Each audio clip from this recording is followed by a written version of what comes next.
Bonjour chers élèves de la classe de 4e.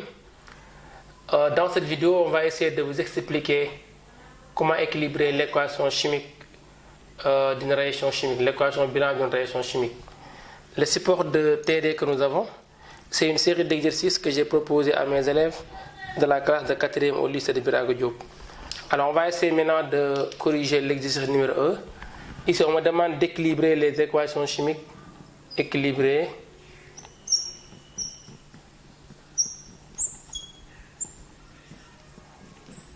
les équations suivantes. Alors, pour la première équation, c'est N2 plus H2, ça donne NH3. Voilà, c'est la première équation qui a été proposée ici. Alors, le principe, c'est simple. Dans une équation chimique, qu'est-ce qu'il faut? D'après la loi de Lavoisier, je dois avoir le même nombre d'atomes partout. Cela veut dire quoi? Cela veut dire que ce nombre d'atomes d'azote-là, qui est égal à 2, on doit avoir le même nombre ici à gauche. Soit 2, soit un autre nombre, mais les atomes d'azote doivent être équilibrés de part et d'autre de l'équation chimique. De même que aussi les hydrogènes. Alors, pour ce faire, vous commencez d'abord par le premier atome ici. C'est le N2. C'est l'atome d'azote qui est ici 2 fois présent. N2. Vous comptez là, c'est une seule fois. N seulement. Ici, il n'y a rien. Donc, comme ici, c'est une seule fois. Ici, donc, on a 2 fois. Alors, qu'est-ce qu'il faut? Donc, on multiplie ici par 2. Voilà, maintenant, on a 2 atomes d'azote partout. Parce que le 2 là sera multiplié par le N. Le 2 aussi par le N. Donc, on a 2 atomes d'azote. 2 atomes d'azote partout. On passe maintenant aux atomes d'hydrogène. Ici, on avait 3. Et le 2 qui est là, ça me fait 6 hydrogènes. Pourquoi? Parce que si vous multipliez une molécule par un nombre, ce nombre sera multiplié par tous les atomes dans la molécule. Le 2 sera multiplié par N, pour avoir N2 ici. Mais aussi, il sera multiplié par le 3H pour avoir 6 hydrogènes.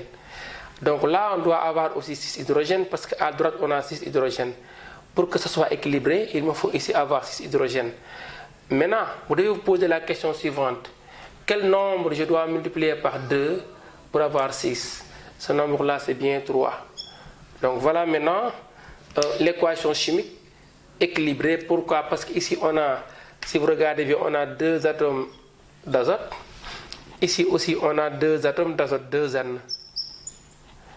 Alors, là, on a 3 fois 2, 6 hydrogènes. Là aussi, on a 2 fois 3, 6 hydrogènes. Voilà, maintenant, on dit que l'équation chimique est bien équilibrée. Alors, on passe à l'équation suivante, la deuxième.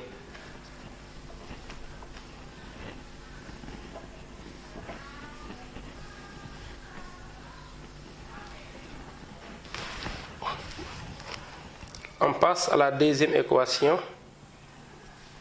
Alors la deuxième équation c'est quoi? C'est N2O5. N2O5 qui donne ici NO2 plus O2. Voilà. Maintenant dans cette équation, si vous regardez bien, le même principe, on compte 2N, ici N seulement, une seule fois, ici donc c'est 2 fois. Alors donc je mets ici un 2 pour équilibrer les N. Ensuite les N sont équilibrés, 2 partout. Je passe maintenant aux atomes d'oxygène. Ici on a 5, ici on a 2 fois 2, 4, plus les 2, 6. Donc c'est pas équilibré. Alors, comme ici on a 2 isolés, donc si j'éclate ça en 2, ça me fait, si je multiplie par 1 demi. 1 demi fois le 2, ça me fait ici 1 demi fois 2. Je barre les 2, donc c'est un atome d'oxygène. 2 fois 2, c'est 4 atomes d'oxygène. Ces 4 atomes d'oxygène là, ajoutés de cet atome d'oxygène, ça me fait 5 atomes d'oxygène. Alors que là, on avait aussi 5 atomes d'oxygène. Donc on dit que maintenant l'équation chimique est bien équilibrée. Alors, il est conseillé, si vous avez une équation chimique équilibrée par une fraction, de multiplier toute l'équation par le dénominateur de la fraction. Pourquoi? C'est parce que si vous voulez calculer après le bilan molaire, ce n'est pas trop aisé pour certains élèves de travailler avec des fractions. Donc, on leur conseille maintenant de se débarrasser de ce 2-là. Alors, en faisant comment? En multipliant partout par 2. Ça me fait ici N2O5. Vous multipliez cette molécule par 2, ça donne NO2.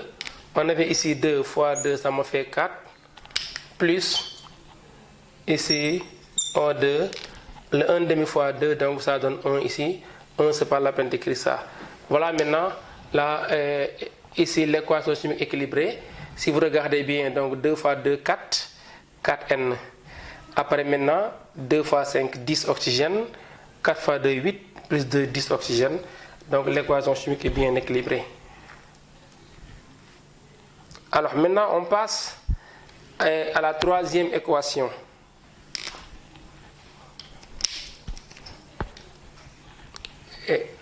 L'équation numéro 3, c'est Na, c'est le sodium, plus O2, ça donne Na2, O3. Voilà l'équation chimique à équilibrer ici. Na2. Donc ici, un atome, ici 2 atomes. Donc là, il faut multiplier par 2 pour avoir partout 2 atomes de Na. Oxygène ici 2, là 3. Donc si vous multipliez ici par 3 demi fois 2, ça reste 3. Donc 3, 3, c'est équilibré partout. Si vous voulez aussi, vous pouvez multiplier partout par 2. Si vous le faites, vous aurez ici 2 fois 2, ça me fait ici 4.